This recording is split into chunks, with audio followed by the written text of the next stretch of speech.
Commençons notre séance pour ce soir. Nous sommes maintenant à 3 séances de la fin de ce programme et nous sommes à 4 semaines de Noël.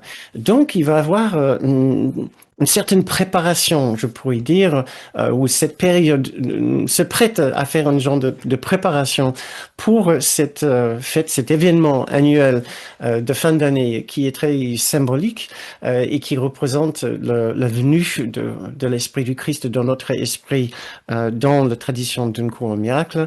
Même si la venue du Christ est chaque jour, puisque le Christ est jamais parti de notre esprit, nous pouvons dire que c'est une façon de, de nous concentrer ou nous préparer pour cet événement. Donc, je nous invite tous, que vous soyez ici en présentiel lors des séances live ou que vous regardez ceci en replay. Et bien sûr, on ne sait pas à quel moment vous pouvez être en train de regarder ceci au niveau du mois et de la semaine que vous le regardez. Mais pensez que les 3 dernières séances pourraient bien nous préparer, nous pourraient être une occasion, une vraie opportunité pour intensifier un petit peu notre pratique et notre conscience, pour pouvoir vraiment bénéficier de ce programme qui peut nous offrir beaucoup. Euh, lors des 2 dernières séances, nous avons parlé de l'échec et du temps. Et le but de ces 2 séances était de nous présenter l'idée que ce que nous cherchons véritablement est présent à chaque instant, et nous n'avons pas besoin de faire quoi que ce soit pour le faire venir, pour qu'elle soit cette chose extraordinaire soit disponible et accessible pour nous. Nous avons seulement besoin d'enlever les obstacles dans notre esprit. C'est ce que nous allons continuer à faire. Et j'ai choisi pour les 3 dernières séances 3 expériences quotidiennes particulièrement douloureuses. Donc, j'ose présenter ces 3 sujets si vous voulez, mais j'ai confiance en nous après 11 séances sur cette même pratique que nous allons pouvoir déjouer les difficultés à parler de ces 3 derniers sujets, ces trois expériences assez intenses. Les voici: la haine, la culpabilité et la peur. 3 expériences qui peuvent nous donner quelques difficultés d'accéder à ces expériences, à les conscientiser, et encore moins envie vraiment de travailler avec pour les transformer. Pourtant, le cours dit que c'est absolument essentiel de travailler avec ces 3 expériences qui résument en quelque sorte elles-mêmes un genre de synthèse de l'expérience du monde de la séparation, du vécu de la séparation. La haine, la culpabilité et la peur, en quelque sorte, si nous arrivons à faire du progrès avec ces 3 expériences, nous aurions fait vraiment beaucoup pour notre progrès sur ce chemin du cours. Maintenant, commençons tout de suite à parler de ce premier sujet pour ce soir, la haine. Elle est bien sûr le sujet est délicat, et je voudrais prendre mon temps ce soir pour le faire avec vous d'une façon particulière, parce qu'il y a une méditation que je voudrais bien réussir avec vous. Et donc, nous verrons si nous aurons vraiment tout le temps pour faire les 3 étapes de notre pratique de l'instant saint. C'est véritablement la première étape qui sera essentielle pour faire du progrès avec cette expérience de haine. Et si nous n'avons pas assez de temps pour faire la deuxième étape, je rattraperai dans le fiche pratique. Donc, tout d'abord, qu'est-ce que nous pouvons comprendre par qu'est-ce que je pourrais vous présenter comme introduction à ce sujet sur la haine? Tout d'abord, que c'est une expérience tout à fait inévitable dans ce monde. Ce n'est pas très difficile pour nous d'observer la présence de la haine et les effets de la haine dans ce monde. Nous le voyons particulièrement facilement chez les autres, hein, et bien moins facilement peut-être chez nous. Pourtant, Kenneth Wapnick dit très spécifiquement que la haine est bien plus présente dans notre esprit que ce que nous le pensons. Patricia et moi sommes en train de suivre un stage avec Kenneth, bien sûr, en décalé, puisqu'il n'est plus avec nous, guidé par le deuxième enseignant de la fondation de Kenneth Wapnick, Jeff Cyber, qui enseignait avec Kenneth. Nous assistons à des cours une fois par semaine avec lui. Il nous présente en ce moment un ancien stage de Kenneth sur la miséricorde. Mais qui parle de miséricorde doit parler de miséricorde pour quelle raison? Et c'était en fait par rapport à des démonstrations de haine. Donc le sujet est très prominent, donc très présent dans cette stage. Et Kenneth est particulièrement intense. Et il nous touche énormément avec ses propos dans ce stage que nous sommes en train de visionner et travailler ensemble. Et il voudrait surtout nous comprenions euh, que la haine est bien plus présente dans notre esprit et il faudrait que nous fassions du progrès avec ce sentiment pour pouvoir préparer notre esprit à la conscience de l'unité que nous sommes. Puisque la haine va avoir cet effet de séparer de notre esprit en différentes parties, notamment les personnes qui incarnent cette haine, qui semble toujours bien différente de nous et bien différente d'autres personnes. C'est une façon de fragmenter l'humanité en différents morceaux. C'est une façon d'augmenter, de renforcer notre particularité. Donc tout ce que nous pouvons faire pour travailler avec et transformer et neutraliser ce sentiment de haine pour dévoiler ce qui est derrière, c'est extrêmement bénéfique pour notre vision qui cherche à s'unifier pour trouver l'unité derrière les apparences. Donc, ça ne sera pas forcément agréable, mais nous pouvons comprendre, et c'est là où aussi que Kenneth il a très envie de nous aider à comprendre pourquoi ce n'est pas agréable.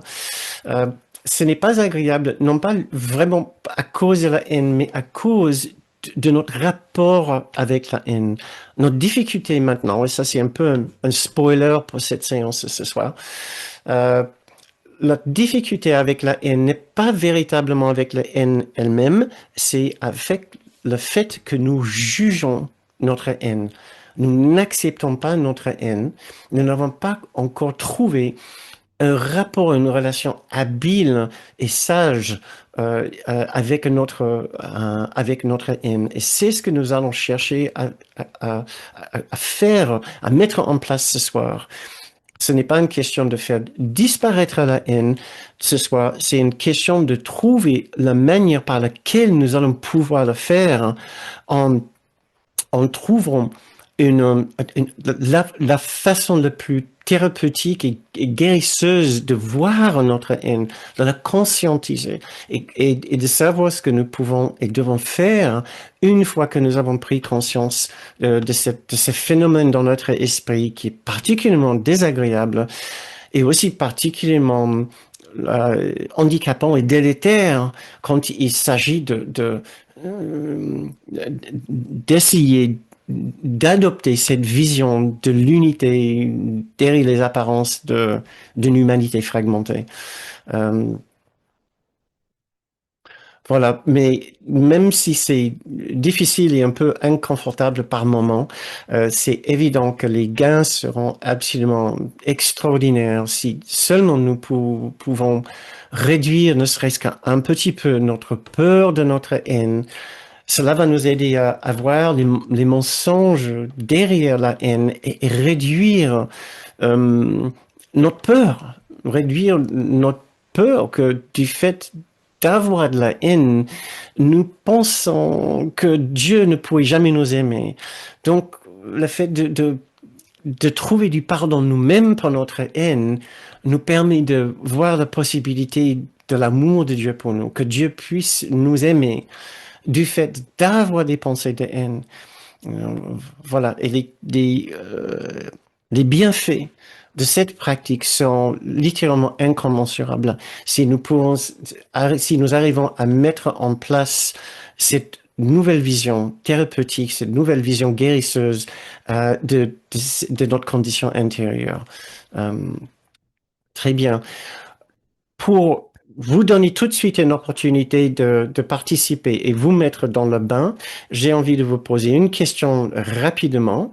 Quel est le dernier événement ou situation ou personne qui vous a contrarié, dérangé, énervé ou fait perdre patience?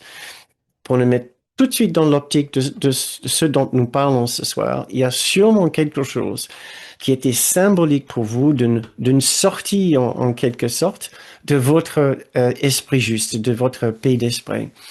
Et donc, cela, juste pour vous donner une opportunité tout de suite de vous engager avec la matière et de savoir que vous êtes aussi impliqué. Vous êtes aussi impliqué dans cette condition, même si vous ne le nommez pas encore par le nom de la haine. C'est ce que nous allons voir tout à l'heure. Quelles sont les différentes expériences que nous pouvons inclure sous l'ombrelle ou dans le domaine de la haine? J'ai quelques suggestions qui commencent à entrer. Donc, pensez-y. Peut-être vous ne trouvez pas trop. Euh, mais il y a sûrement une expérience aujourd'hui ou hier qui vous a fait vous éloigner de la paix d'esprit ou du Christ en vous ou de la confiance. Donc, je commence à avoir quelques petites suggestions. Aujourd'hui, ma sœur qui veut tout régenter, un artisan sur un chantier, un chauffeur de camion sur la route la semaine dernière, des personnes au travail. Est-ce que si on est contrarié mais triste, donc sans haine, c'est pareil? Je crains que toute expérience sans un profond sentiment d'amour et de paix et d'inclusion, malheureusement, Kenneth Wapnick va sûrement le considérer comme une expression de haine. Je vais vous en parler tout à l'heure. Donc, oui, Laurence et Lydie, contre moi-même, d'accord, dit une personne. L'agent d'immobilier qui s'occupe de ma maison, qui m'a énervé ce matin, le souvenir de quelqu'un pas gentil, entretien avec une cousine qui sous-tend un esprit de compétition dans tous les domaines. Je vois plusieurs autres suggestions arriver. Merci beaucoup. C'est très éclairant pour les personnes qui sont ici ce soir. J'espère aussi pour les personnes qui regardent ceci en replay. Impeccable. Donc, je vais pas pouvoir lire toutes vos suggestions, plutôt vos témoignages de difficultés. Continuons. Maintenant, euh, fidèle à notre pratique de l'esprit de l'instant saint, nous commençons par regarder l'origine de cette expérience.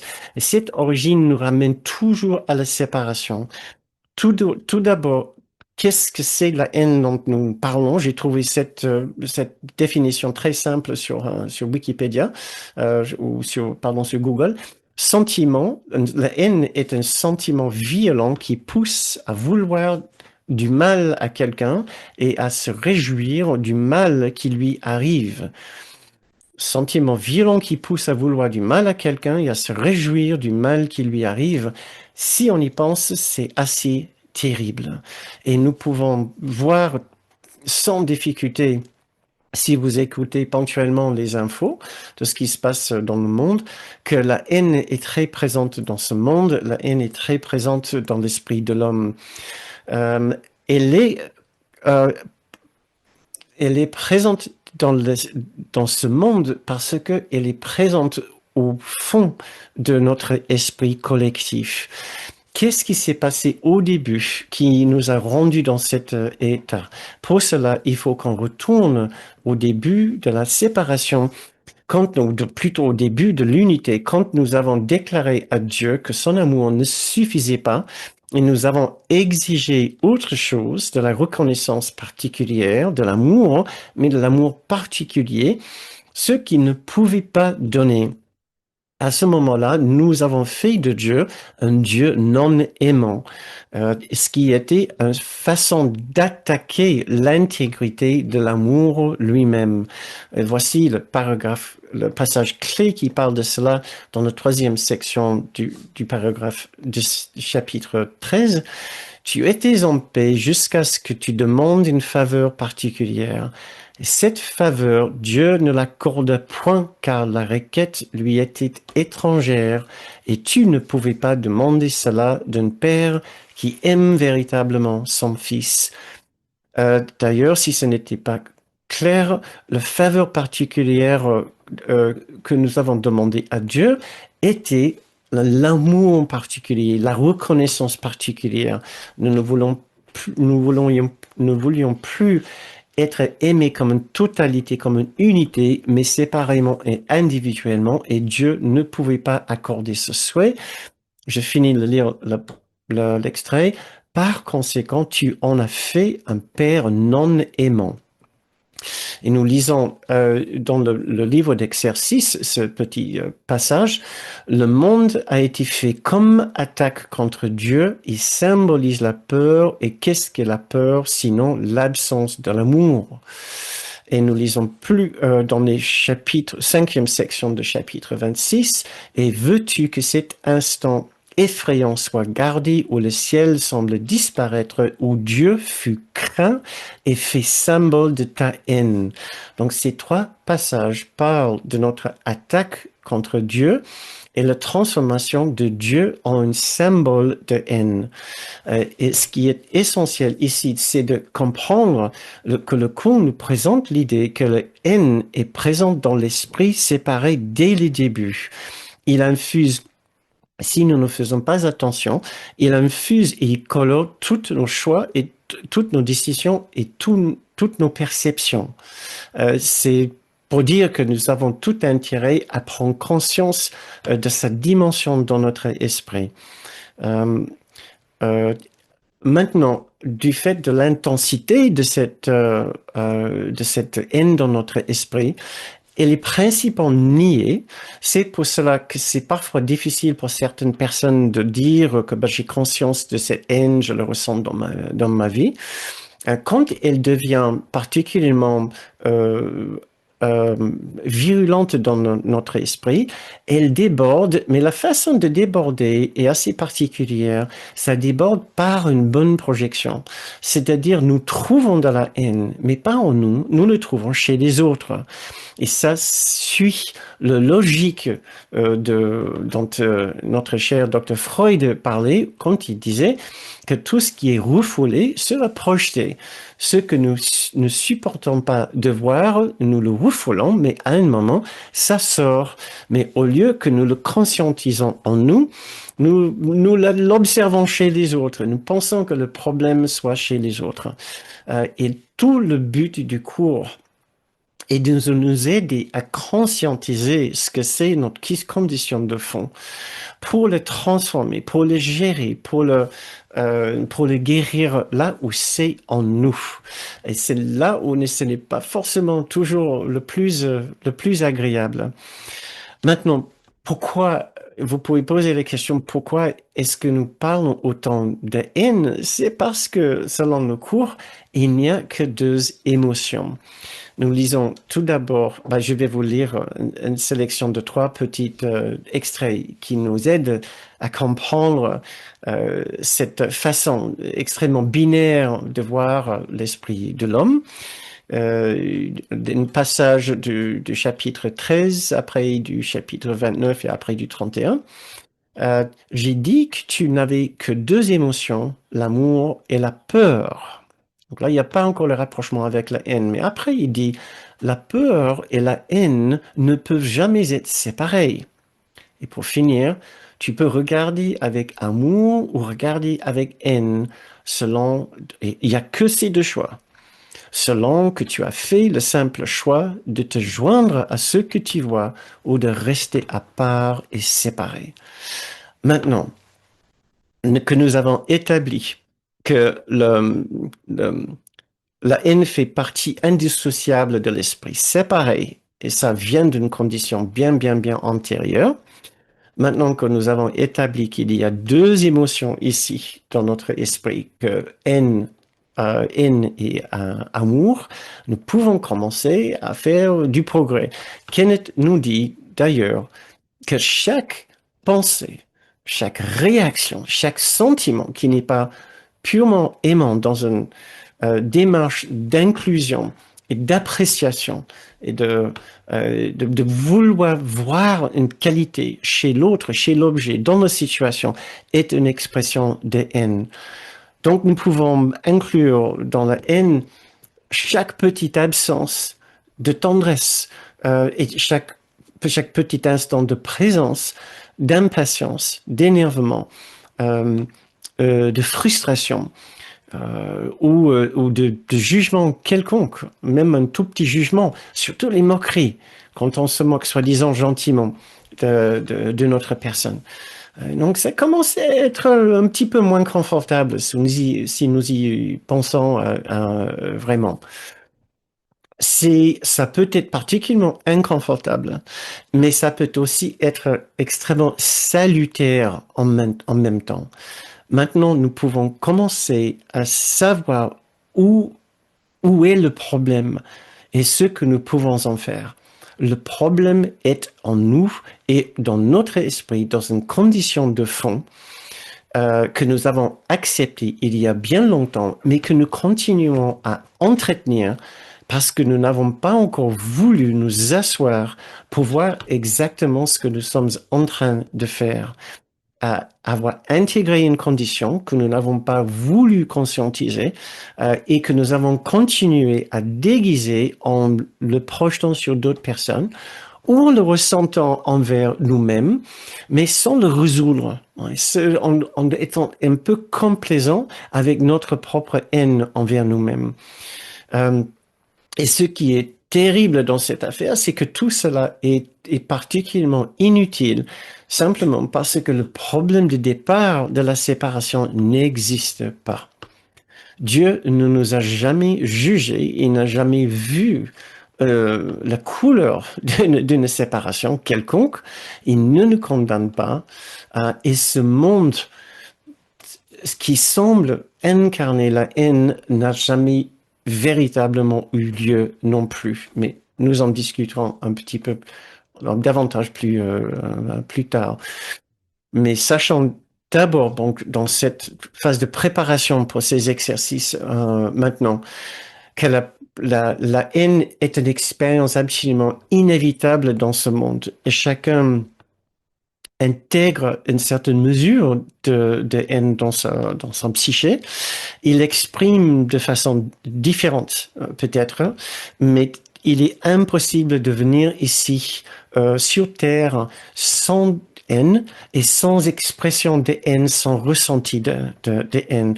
Et je dis ceci non pas pour vous troubler, mais pour vous rassurer, pour aider à préparer le temps pour préparer le terrain pour la guérison et pour la résolution de cette difficulté.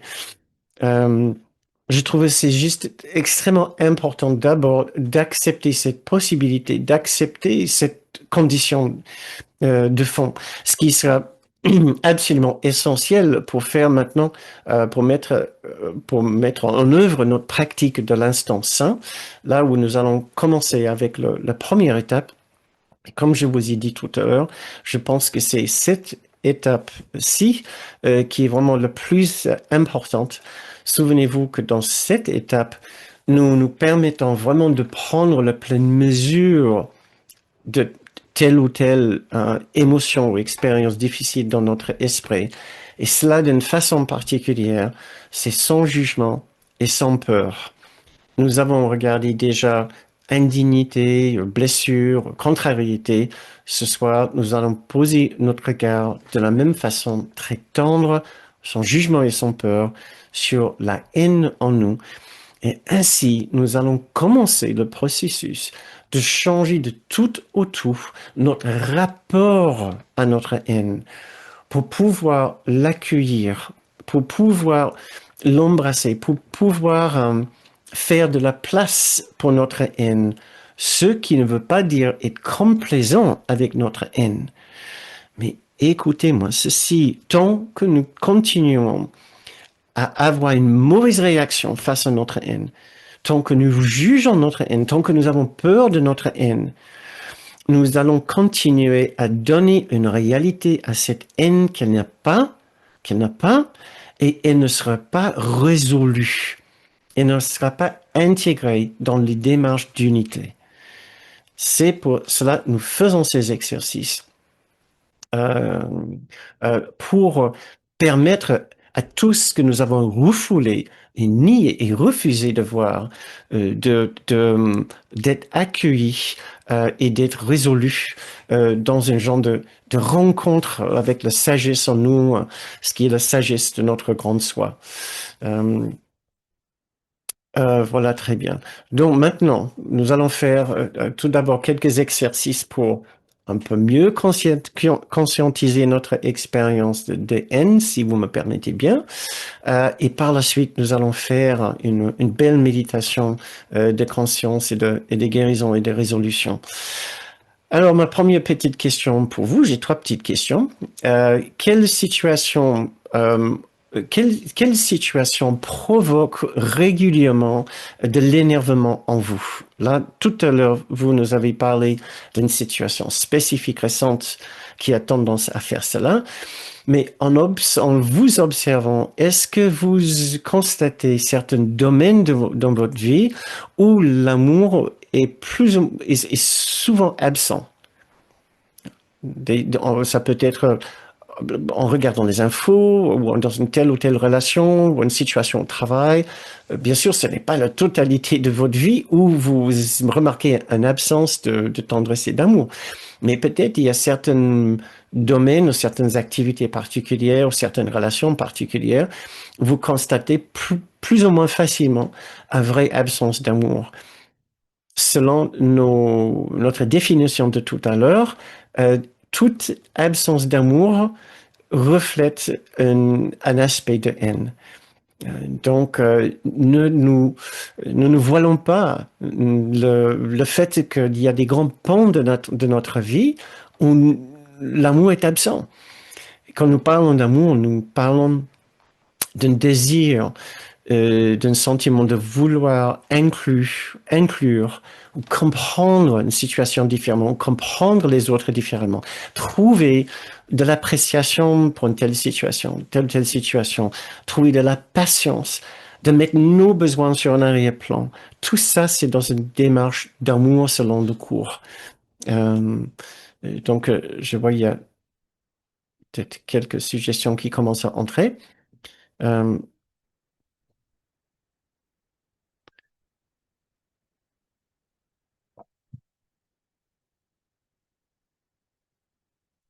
euh, Je vois quelqu'un qui dit que je peux être facilement jalouse d'autres et je n'aime pas ça. Face à la dureté, à l'injustice, je sens un fort rejet en moi monter. Face à un interlocuteur intolérant qui refuse la discussion, encore une autre personne dans les embouteillages, un conducteur un peu facilement énervé, c'est ça. Encore une autre personne, pour ma sœur, je me sens victime de ces manipulations incessantes. Encore une autre, un membre de ma famille a coupé le lien avec moi sans me donner une seule explication. Encore une autre, par rapport à un de mes frères et ma sœur également. Encore une autre personne, beaucoup d'agacement devant les soucis du quotidien. Je continue à lire vos témoignages. Quand une personne est agressive, égoïste, j'ai tendance à vouloir la fuir, même dans ma famille. Je continue. Quand je n'arrive pas à faire écouter avec mes petits-enfants. Je vous remercie du fond du cœur pour vos témoignages qui sont très, très touchants et on sent vraiment le vécu derrière. Je continue à lire quelques-uns. Face à une amie qui ne demande pas de mes nouvelles. Encore, sur la route, d'une façon générale, perte de paix totale. D'accord, merci. La politique et les incohérences, Euh, pour terminer, quand je trouve que quelqu'un ne tient pas ses engagements, je peux devenir dur. Les gens qui parlent mal aux enfants, tu es bête ou quoi, par exemple, avec ceux qui sont défaitistes dans la vie. Très bien, merci beaucoup du fond du cœur d'avoir bien réfléchi à cette question. Je pense que ça va bien vous servir et j'espère que cela aide euh, ces personnes qui nous regardent en vidéo à stimuler leur pensée et leur réflexion par rapport à ces questions. Vous voyez, ça peut être toute question, toute situation du quotidien. Ça peut être une situation générale, ça peut impliquer des personnes. Toute situation où nous remarquons une absence nette de tendresse et de paix et d'inclusion et de patience. Le Christ en nous ne, ne réagit pas de la même façon que nous dans ces situations, qu'on soit clair par rapport à cela. Et pourtant, c'est ce que nous souhaitons tous atteindre. C'est un lieu de plus grande sagesse et de douceur et d'élévation dans notre esprit. Donc, essayons de voir ce que nous pouvons faire. Euh, pour vraiment transformer ces situations, il va falloir, et plutôt notre réaction dans ces situations, il va falloir vouloir avoir une autre expérience de ces situations. Je le dis pour une certaine raison, c'est que mine de rien, malgré notre désir profond d'atteindre la vision et le ressenti du Christ en nous, nous sommes bien plus attachés à ces habitudes de réagir dans ces situations que ce que nous pensons. Donc, nos réactions dans ces situations ne sont pas par hasard. Elles ne sont pas causées par ces situations, par ces personnes, malgré ce que nous pensons, malgré nos automatismes. Nous, les avant-gardistes, que vous ne réagissez pas de cette façon dans toutes les différentes situations de votre vie. Voilà.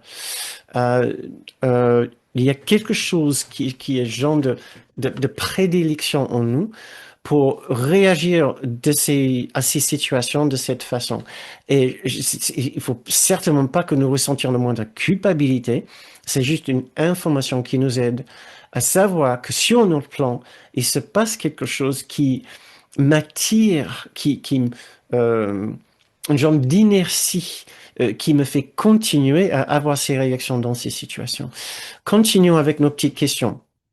Quelle forme prend notre haine, notre manque d'amour? Donc, j'ai quelques questions ici pour explorer, pour vraiment nous puissions nous comprendre dans cette dimension de haine ou d'absence d'amour en nous. Quelles sont les manifestations de notre haine? De quelle façon est-ce qu'elle s'exprime? Est-ce que c'est par un comportement? Est-ce que c'est en rouf? Est-ce qu'on prend sur nous? On devient bougon? Est-ce que on retient les paroles gentilles qu'on aurait d'habitude? Est-ce que c'est par les sentiments, une explosion intérieure de tel ou tel sentiment? En prenant vraiment là, c'était la situation, le parti facile, un peu intellectuel, observation, analyse, quelle situation, voilà ma situation extérieure. Maintenant, quelle est ma réaction intérieure? On l'explore un petit peu plus pour nous connaître un petit peu mieux. Puisque c'est pas simplement dans ces situations-là que nous ressentons ces choses. À mon avis, si vous réagissez de cette façon dans cette situation, il y a d'autres situations dans la journée où vous réagissez peut-être de la même façon, mais à une moindre mesure. Mais puisque c'est à une moindre mesure, vous ne le remarquez pas. Notre but, à partir de maintenant, c'est de commencer à remarquer presque chaque absence de paix dans notre esprit et dire ceci est la haine et je veux avoir une autre expérience. Donc, j'ai quelques suggestions, j'ai plusieurs suggestions déjà. Colère est une réaction que je peux avoir. Encore une autre personne, je suis déçu, je me sens une victime, sentiment d'injustice. Je râle, je critique, je crache ma colère. J'en veux plus Jésus. Une parole blessante, jalousie, stress. D'abord, j'essaie de sauver l'autre en expliquant la théorie, puis je critique, je reproche et je deviens carrément dévalorisante. Merci. Soit je réagis par une boutade piquante, soit je me récrapote. D'accord, je connais pas ce mot. Merci. Euh, Colère et énervement, l'ego déboule avec une force incontrôlable, je pense que c'était. Merci. Sentiment de forte colère, gêne au plexus, pensée de revanche. Par exemple, j'espère que tu auras la grippe. C'est parfait. Encore un autre, énervement et colère. J'espère que ça nous aide tous à savoir que, bah oui, nous contenons tous vraiment un réservoir de haine et de venin et de poison dans notre esprit. Nous sommes capables de souhaiter le pire pour une autre personne. Euh, et je dis ça avec légèreté pour nous encourager à dévoiler ces différentes façons de faire.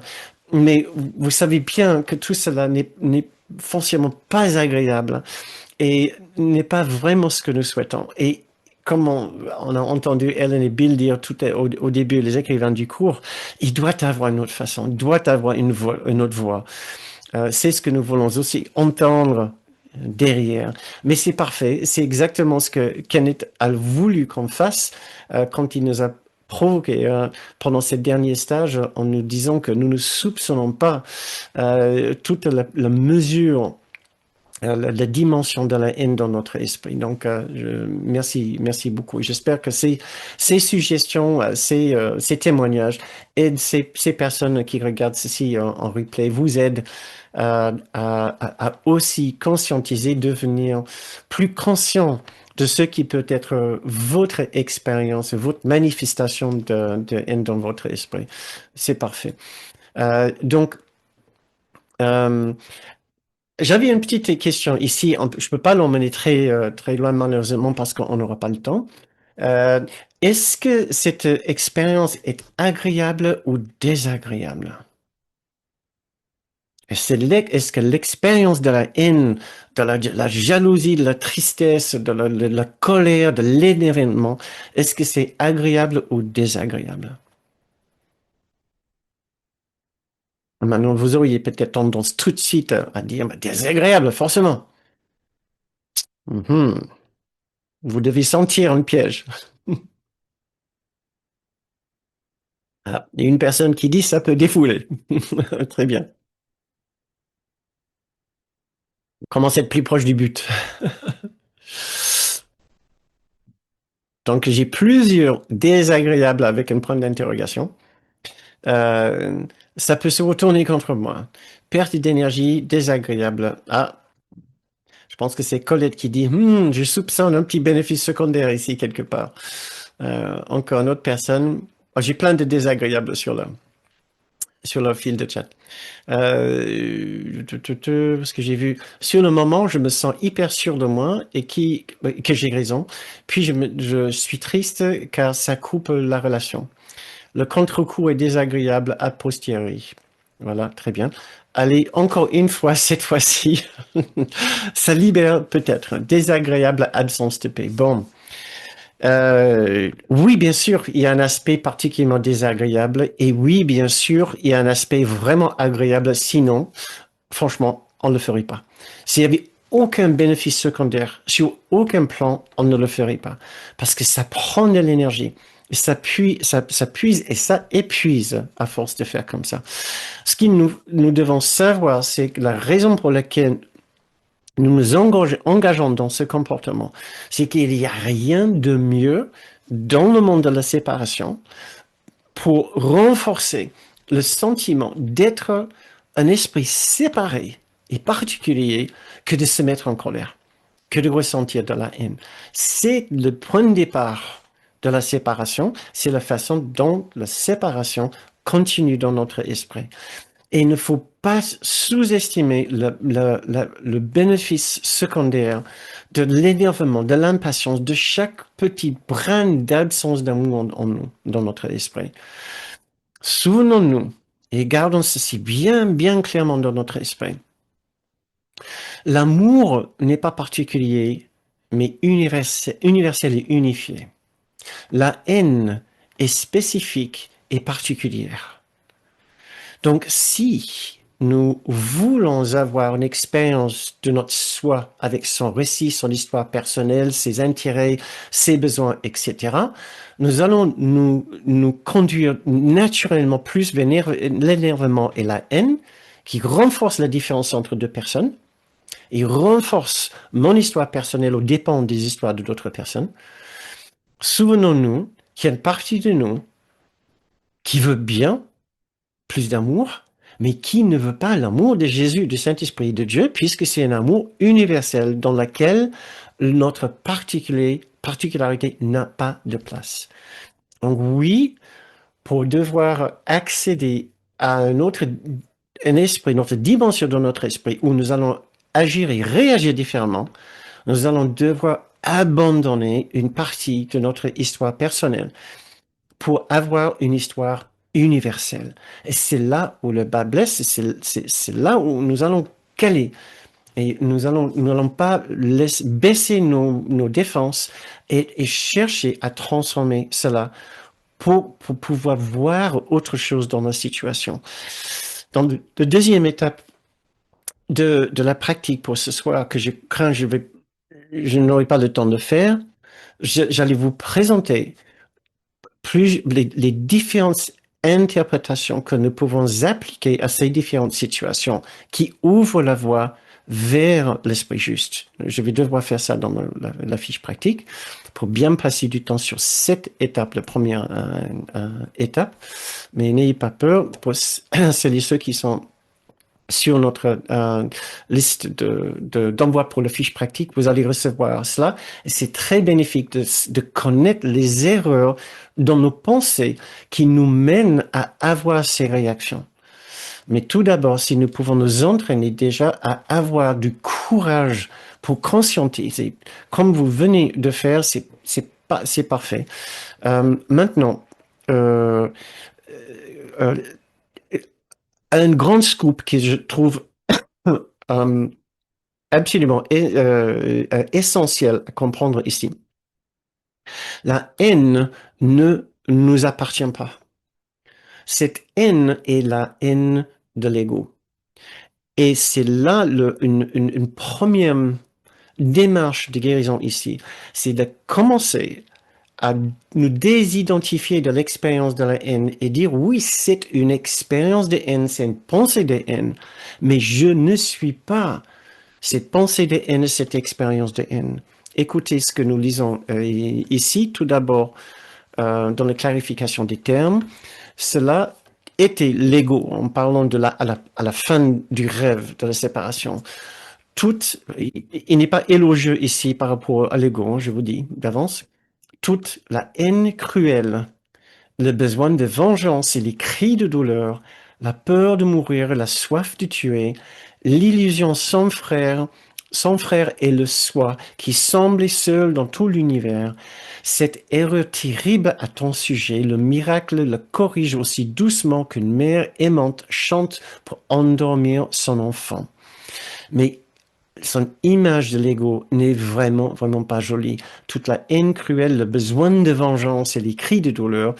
Et après, dans la 6e section du chapitre 4, puisque c'est toi et non l'ego qui les reconnaît, ces différents comportements, la reconnaissance même établie que toi et ton ego ne pouvaient pas être identiques.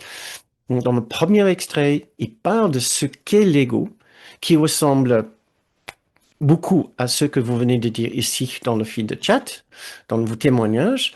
Et dans le deuxième extrait, il dit ce qui établit que toi et ton ego ne pouvaient pas être identiques. Nous ne sommes pas l'ego. Mais si nous nous identifions avec le récit et l'histoire que l'ego nous raconte, nous allons ressentir ces choses-là comme si nous les sommes, comme si ces personnes parlent à nous-mêmes. Et c'est là où nous avons besoin de faire un vrai travail important, de mettre dans un nouveau contexte toute cette expérience de haine. Et maintenant, nous sommes juste, je vais commencer à nous préparer pour notre méditation pour ce soir.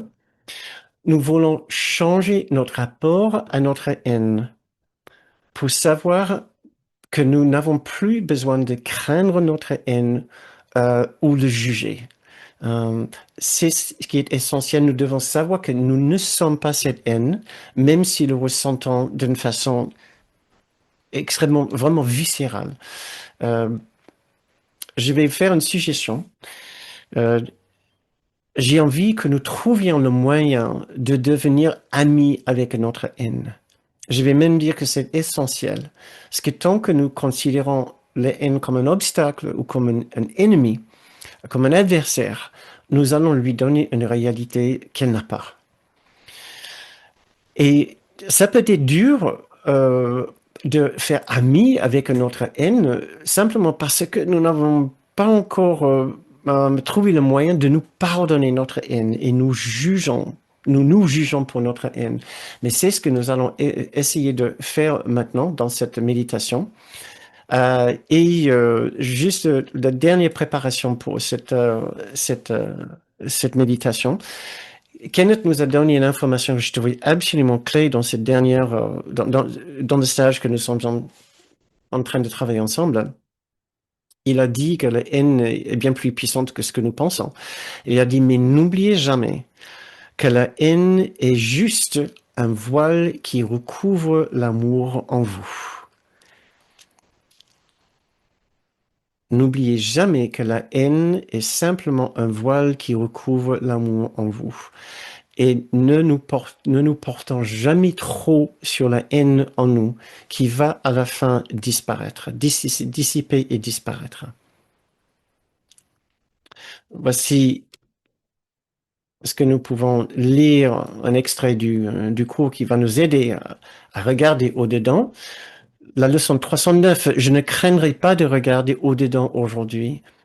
J'ai peur de regarder au-dedans parce que je pense avoir fait une autre volonté, la haine, qui n'est pas vraie, et l'avoir rendue réelle. Or, cela n'a pas d'effet. Au-dedans de moi est la sainteté de Dieu, au-dedans de moi est la mémoire de lui. Donc, si vous voulez bien me joindre en méditation, ce sera la méditation qui va finir aussi notre séance ce soir. Donc, prenez une position confortable pour vous intérioriser et commencez par fermer vos yeux ou par baisser votre regard.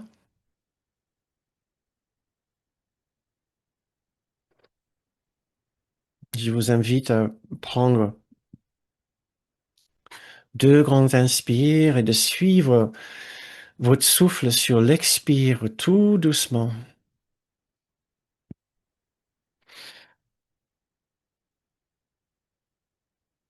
Ce qui commence à nous offrir, nous présenter la voie de retour vers notre sanctuaire intérieur. Cet endroit de grande sagesse, cet endroit de rencontre avec notre guide, Jésus ou le Saint-Esprit. Et maintenant, je vous invite à trouver un incident, à vous souvenir d'un incident, même mineur, où il y avait un vrai manque d'amour dans votre esprit. Ça peut être une situation banale avec une personne que vous ne connaissez pas bien ou une personne que vous avez l'habitude de ne pas aimer, pour lequel votre amour ne vient pas facilement. Ou même une personne qui est chère à vous, que vous aimez ordinairement, mais qui peut vous contrarier, vous rendre impatient de temps en temps. Devenons maintenant conscients d'une certaine absence de tendresse, d'acceptation d'inclusion ou de patience par rapport à cette personne.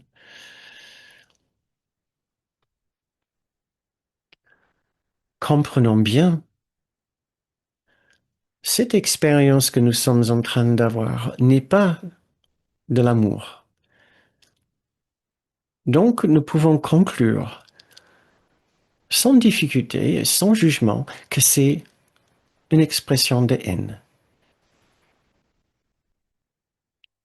Tout ce qui n'est pas une expression d'amour, de tendresse et d'inclusion, nous pouvons tout simplement dire que c'est une expression de haine, une façon de ne pas inclure l'autre, de les exclure, de ne pas considérer que cette personne ou situation ou objet a sa place au sein de l'amour de Dieu. Observons tout simplement ce sentiment d'absence d'amour, ce sentiment de ce que nous pouvons appeler de la haine. N'ayons pas peur d'appeler cela la haine. Notre but est de devenir le plus confortable possible avec ces absences d'amour pour le rappeler par le vrai nom les expressions de haine. Ceci n'est pas l'amour, donc c'est de la haine, sans difficulté, sans jugement, sans réaction particulière. N'ayons pas peur, surtout pas de peur. Ayons confiance. Nous sommes sur la bonne voie pour transformer cette expérience. Car c'est normal dans un esprit séparé de trouver de la haine. C'est normal dans un esprit séparé de trouver de la haine. Nous voulons simplement en devenir conscients. Sans peur et sans jugement.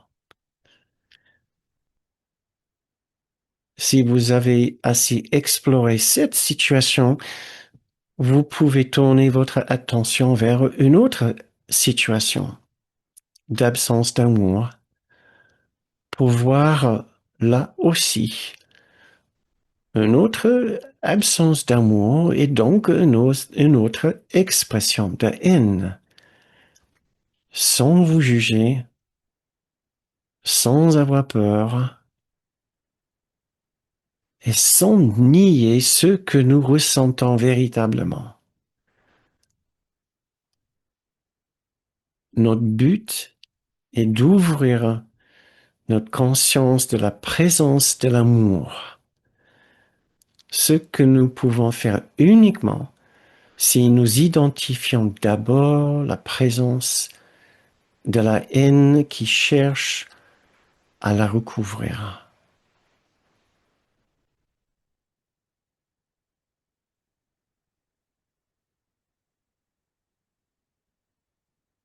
Si vous commencez à être inconfortable avec l'expérience, vous pouvez ouvrir les yeux juste quelques instants ou vous pouvez revenir à votre respiration.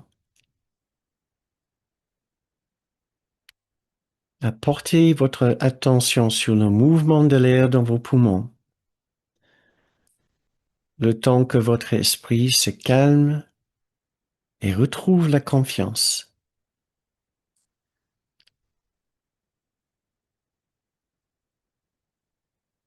Soyons de plus en plus confortables à regarder ces différentes situations et à décerner la présence de haine qui sont simplement ces moments où il y a une absence d'amour, de gentillesse, de tendresse et de patience.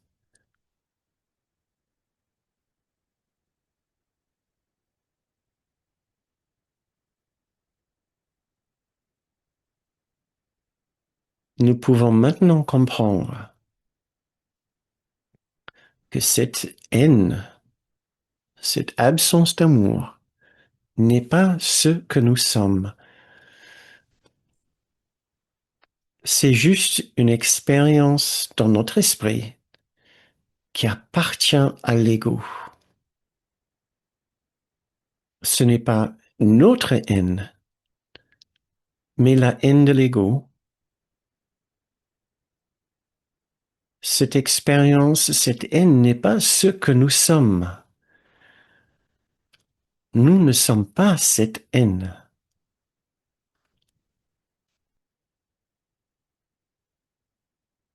Rassurez-vous en vous le disant.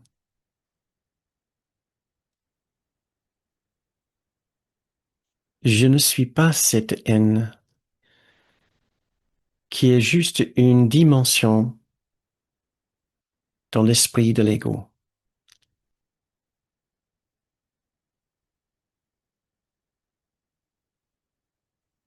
Observons cette haine maintenant à une certaine distance et sachant, ceci est simplement le fond de l'ego. L'ego est haine et nous ne sommes pas l'ego. Le but de l'ego est de recouvrir la présence de l'amour avec la haine.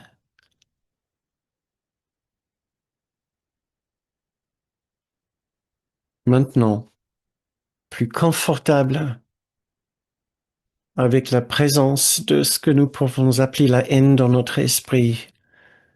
Maintenant que nous commençons à le mettre de côté et à le voir à une certaine distance, nous pouvons nous dire, ceci a été la haine. Ceci n'a fait que recouvrir l'amour en moi. La haine ne fait que couvrir d'un léger voile la présence de l'amour dans mon esprit.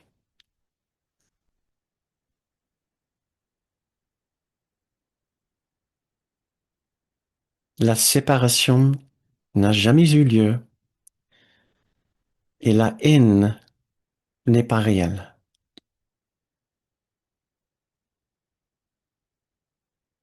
Dieu ne juge pas notre haine parce qu'il sait qu'elle n'existe pas.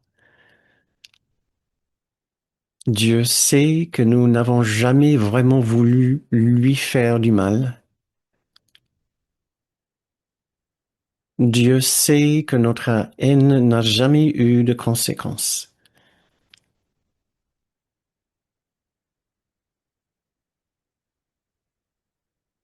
Apprêtons-nous à accepter l'amour de Dieu en voyant que notre haine n'est en aucun cas un obstacle.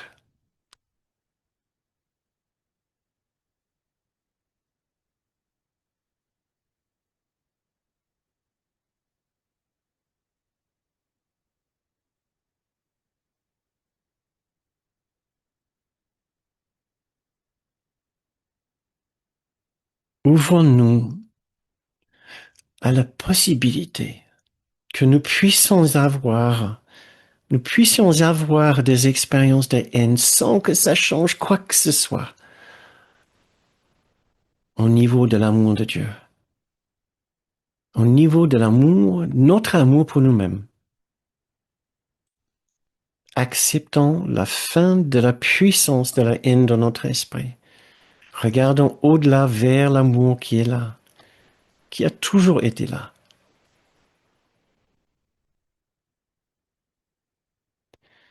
Nous pouvons accepter cette expérience de la grâce.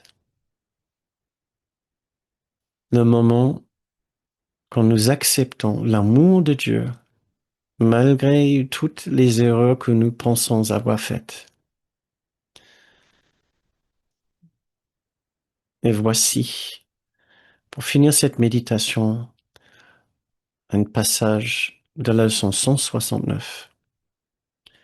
La grâce et l'acceptation de l'amour de Dieu dans un monde de haine et de peur apparente. Par la grâce seule, la haine et la peur disparaissent, car la grâce présente un état tellement opposé à tout ce que le monde contient, que ceux dont l'esprit est éclairé par le don de la grâce ne peuvent pas croire que le monde de la peur et de la haine est réel.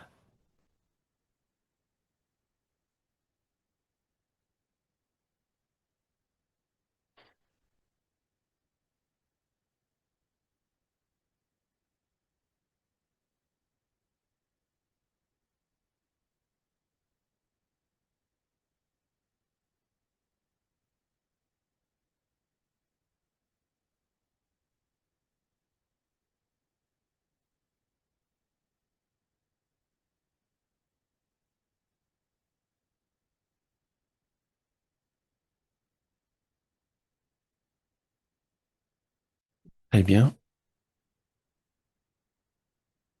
si vous souhaitez rester dans cette méditation, je vous invite à baisser le son sur votre appareil ou quitter la séance.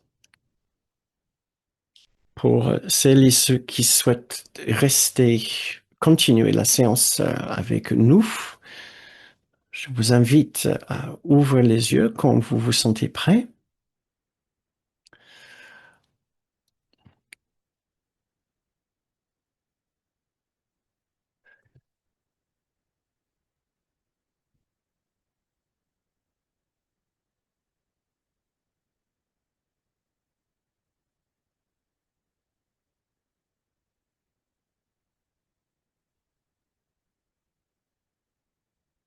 Merci beaucoup pour votre participation ce soir. Si vous devez déjà partir. Euh, et, euh, et voilà, nous sommes aussi au début du mois de décembre. Donc, si ces séances du mois de novembre vous ont apporté certaines richesses ou réconfort, nous serons heureux de le savoir et heureux de recevoir aussi une contribution pour notre travail que nous offrons sur la base des contributions. Euh, et voilà, si vous avez fait une contribution, nous vous remercions beaucoup et très chaleureusement. Euh, Très bien. Donc voilà, pour les personnes qui sont ici ce soir, vous trouvez le lien pour faire une contribution dans le fil de chat. Et pour ces personnes qui nous regardent en replay, vous trouverez, en cliquant sur le bouton plus dans le descriptif de cette vidéo, vous trouverez le lien euh, à cliquer pour faire une contribution sur notre site. Sachez que nous avons besoin de vos contributions pour pouvoir continuer cette activité que nous ne pouvons pas, malheureusement, offrir gratuitement. Merci.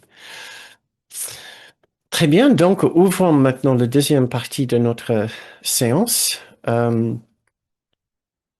Oui, le sujet était bien plus vaste que ce que je pensais. Je pensais euh, pouvoir faire une petite séance sur le sujet de la haine. Et j'avais dit à Patricia ce soir que c'est en fait bien plus nuancé et important ce que j'aurais cru.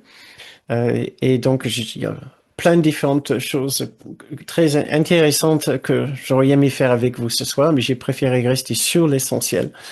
C'est vraiment des prises de conscience les plus importantes et la méditation, hein. Donc, je vais essayer de vous communiquer ces autres informations dans le fiche pratique que vous allez recevoir ce jeudi ou vendredi. Et maintenant, nous sommes dans la deuxième partie de cette séance. Si vous souhaitez contribuer, participer, témoigner, faire un petit retour sur la séance, ça sera avec grand plaisir. que je vous écoute ou que je vous lis, vous pouvez aussi euh, écrire votre question ou votre commentaire dans le fil de chat. Donc, j'attends vos remarques si vous en avez. Sinon, nous pouvons juste attendre ici tranquillement quelques minutes. Ah, je vois que Martine, tu as ouvert ton micro. Martine. Oui, oui, merci Bernard pour justement cette séance parce que c'est vrai que je suis quand même très très surprise que la haine c'était un voile important pour cacher l'amour. Parce que bon, j'ai quand même de belles révélations en plus sur la méditation. Tu parlais justement d'un état de grâce et il y a quelques jours, je me suis levée un matin justement avec cet état de grâce qui a duré un petit moment. Donc, c'est vrai que si ce voile de la haine pouvait disparaître, ça serait très bien parce on se fait souvent prendre au piège, hein. Et c'est Ah oui. très Oh. difficile On- à libérer, hein. ah, mais et on se prend le pied dans le tapis, mais très vite aussi, même sans. Oui, euh, parce que justement, c'est à des moments, je dis, ah non, ça, j'en veux pas. Jésus, t'es où? Qu'est-ce que je fais? Comment je fais?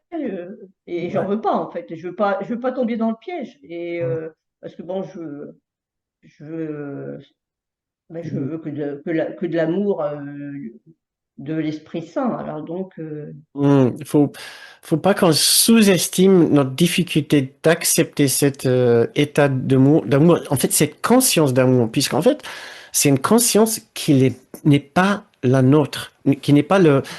Bien sûr, c'est la nôtre, notre vraie conscience, mais ce n'est pas celle de notre petit soi.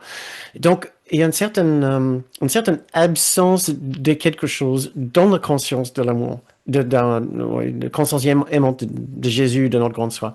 Ce qui est absent, en fait, c'est une préoccupation avec nos besoins, nos sensibilités, nos préoccupations. Il y a une absence de tout ça. Et on voit combien on est attaché à nos besoins, à nos sensibilités, à notre histoire, à nos blessures, à notre récit, avec nos préférences. Et avant qu'on lâche prise de tout cela, et on dit à chaque instant que l'amour soit présent dans mon esprit, que, que mon expérience soit celle de l'amour et ce que l'amour peut me donner, au lieu de chercher toujours à ce que ce monde peut me donner, chercher ce que les autres peuvent me donner.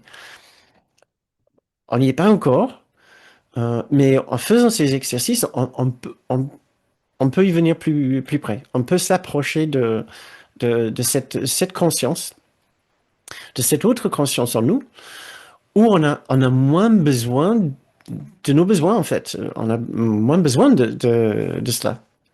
Mais oui, on sous-estime, ouais, notre sensibilité qui nous rend facilement, euh, à- qui nous met facilement dans une oui, absence de. parce qu'à des moments, je me vois faire la scène. Je vois faire la scène. Mais en fait, quelquefois, c'est après que je me fais la réflexion. Je dis, ah ben, je suis retombée dans le piège. Mais c'est Mm, que ce que j'aimerais, c'est pouvoir faire en amont, mm, dire, bon, ben, couper l'herbe sous le pied, et puis voilà, pour avoir euh, cette paix constante presque. mhm. Mais tu es sur la bonne voie, mais j'ai l'impression il suffit que nous continuions ensemble à pratiquer ces exercices et de voir quand tu dis, ah bah tiens, là, je n'ai pas été dans une démarche aimante, dans un esprit aimant.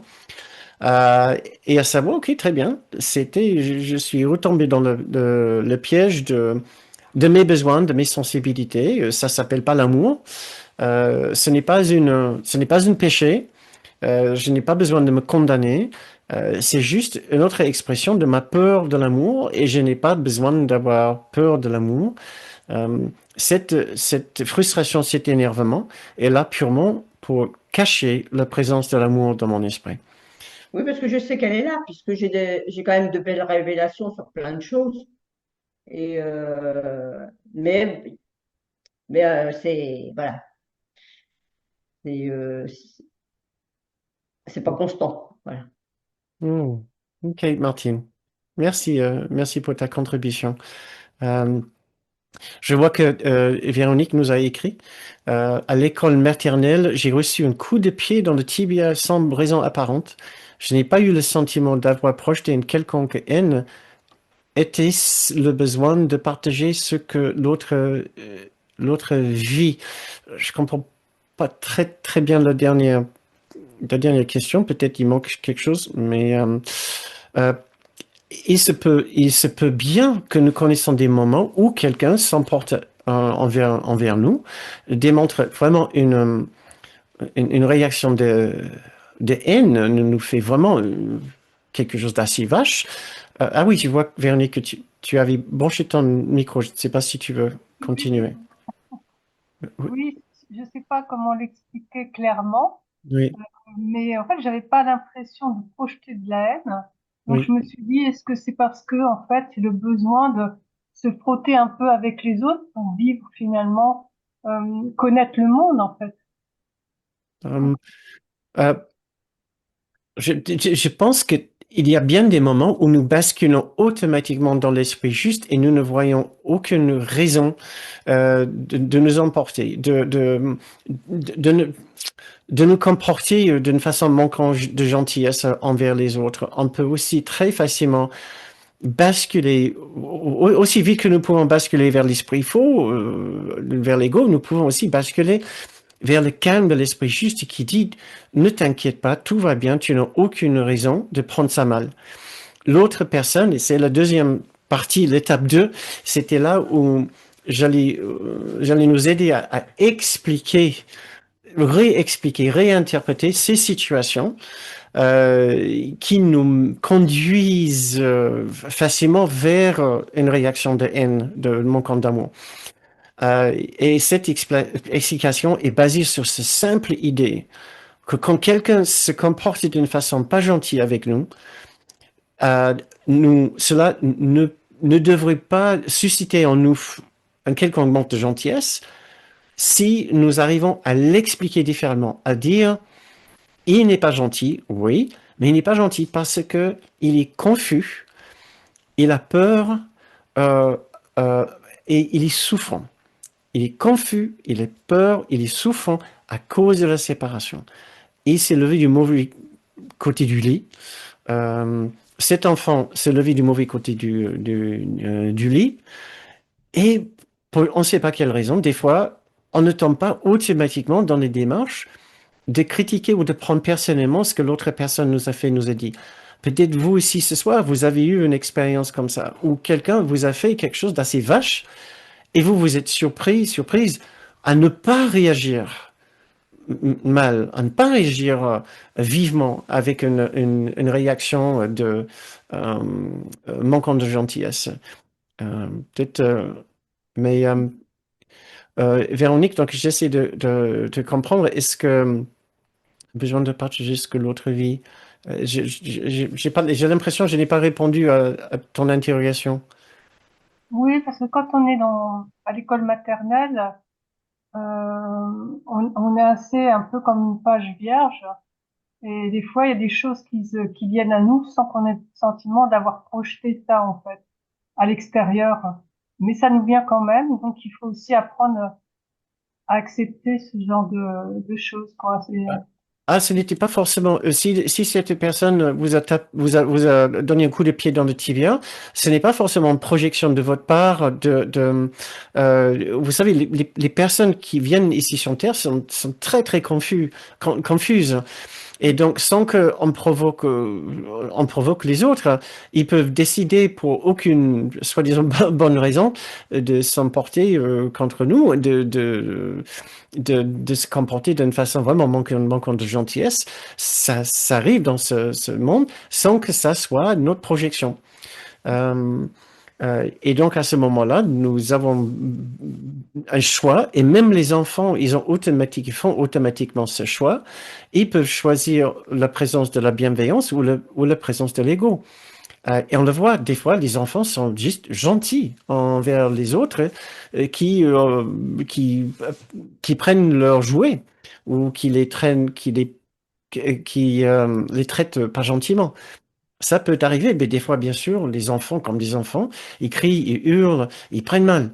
Moi, Mais j'avais juste le sentiment qu'à cet âge-là, je manquais de la compréhension, justement au niveau de la séparation. Et je me suis dit, si je reçois de la haine, c'est qu'il y a de la haine en moi. Ça m'a apporté, en fait, j'avais l'impression de ne pas être séparée avec l'extérieur, quoi. Et ça m'a fait découvrir quelque chose que je ne connaissais pas, en fait. d'accord, d'accord. Ben, je pense que en tout cas dans l'école de Kenneth Wapnick, euh, on aurait tendance à expliquer ça différemment. Ce n'est pas votre projection que vous avez voulu. C'est juste quelque chose qui arrive dans ce monde.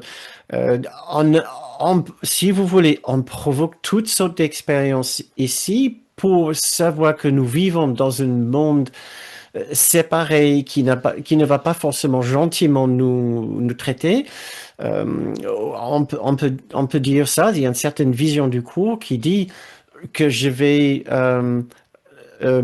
tomber dans différentes situations où je ne vais pas être gentiment traité. Et cela pour que mon ego puisse dire, regarde ce qui t'arrive, c'est toi le pauvre victime. Ici, c'est comme je t'ai dit, ce n'est pas ta faute.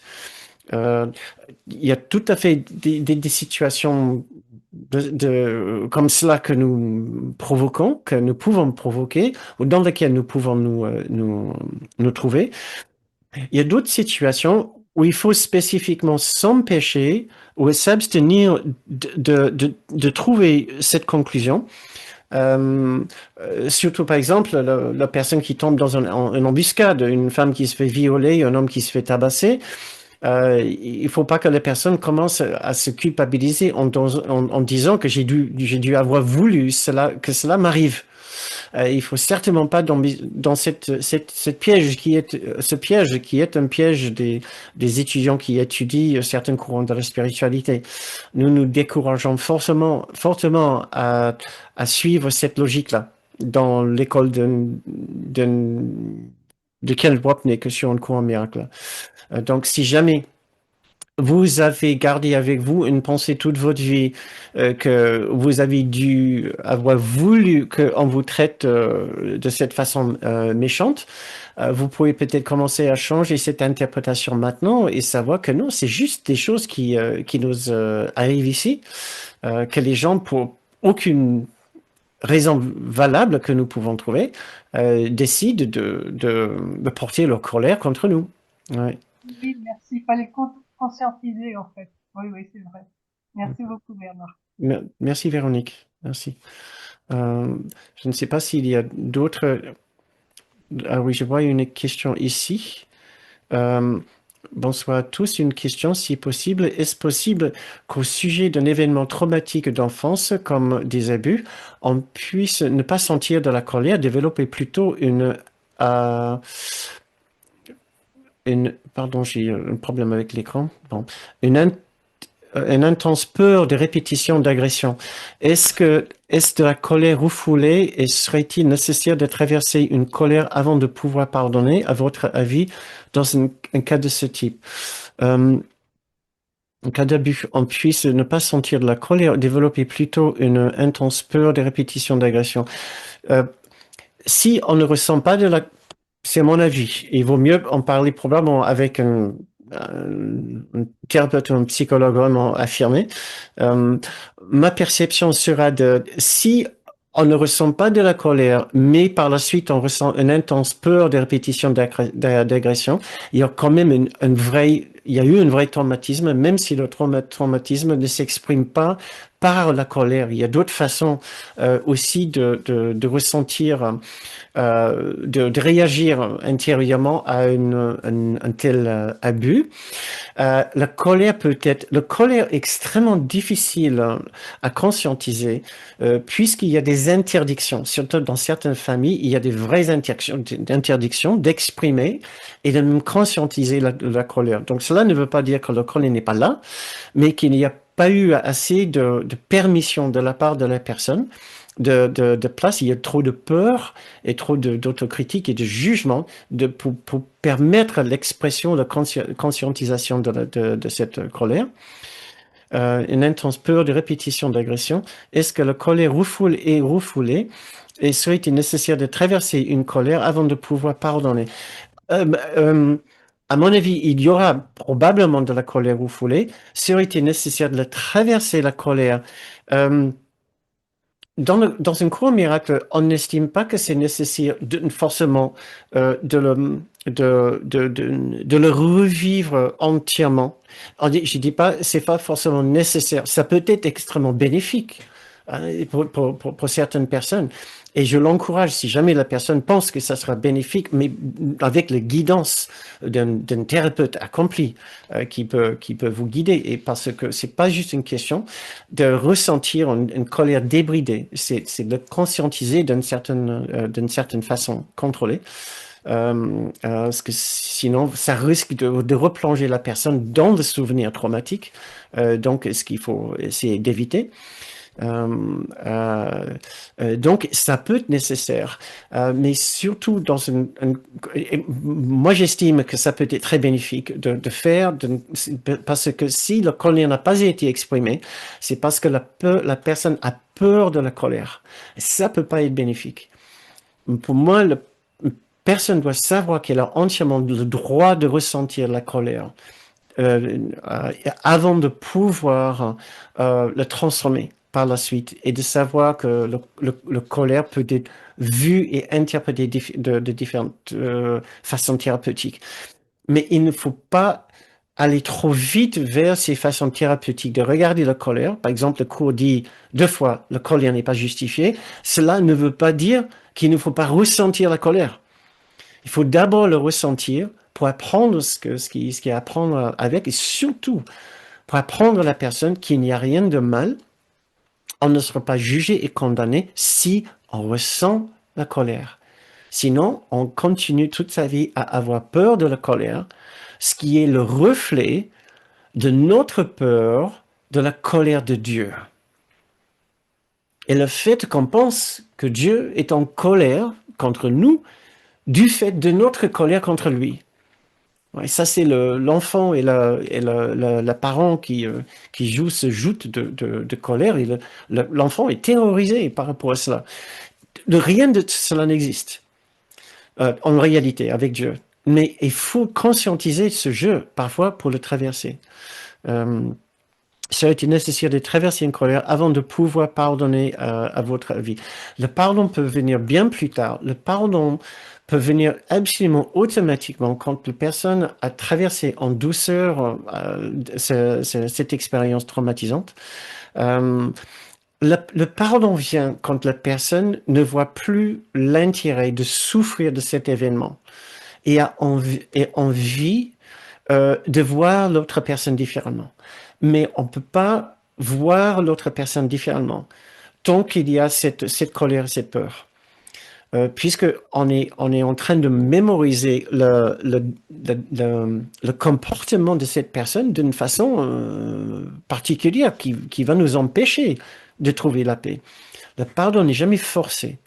Oui, ça vient automatiquement quand nous perdons le désir de souffrir, perdons le désir de voir cet aspect chez la personne.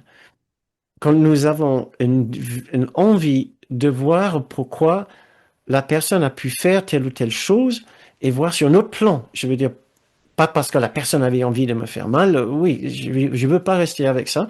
Je veux voir pourquoi est-ce que la personne aurait eu envie de me faire mal ou de se servir de moi. Et là, dans le cours, on va remonter et voir, parce que la personne était très dérangée, très perturbée par la séparation. La pauvre personne souffre comme moi, comme chacun, et il se fait que moi, je suis tombé dans son piège, et voilà, il s'est comporté de cette façon avec moi. Je n'ai pas besoin de le prendre personnellement maintenant. Et au moment que je me sens prêt, je peux enfin dire que c'est un autre enfant de Dieu, comme c'est un enfant de Dieu, comme n'importe quel autre, qui mérite aussi de la douceur, de la tendresse et de la miséricorde, même si je n'ai certainement aucune envie de revoir cette personne. Il n'y a aucune raison que je revoie cette personne, mais dans mon esprit, je peux avoir une autre pensée par rapport à cette personne. Ça sera une façon typique du cours de voir, de gérer ce genre de situation, mais d'une façon extrêmement synthétique. C'est très dur de parler de tout cela dans l'espace de juste 5 minutes. Donc, merci beaucoup pour votre question qui est très délicate, bien sûr. Euh, et maintenant, nous sommes déjà après l'heure, donc je voudrais bien nous encourager tous à ouvrir nos micros pour dire nos au revoir. Merci beaucoup pour votre présence et votre engagement ce soir. Le sujet n'était pas facile, mais je pense qu'il y a vraiment du progrès extraordinairement puissant que nous pouvons faire si nous arrivons à changer notre rapport à cette expérience difficile que nous appelons la haine. Donc, ouvrons nos micros, disons-nous au revoir, souhaitons-nous tous une très bonne semaine et au plaisir de vous voir la semaine prochaine. 5, 4, 3, 2, merci beaucoup. Au revoir. Bonne Au semaine. revoir. Merci beaucoup. À la semaine prochaine. Au revoir. Merci, Au revoir. merci.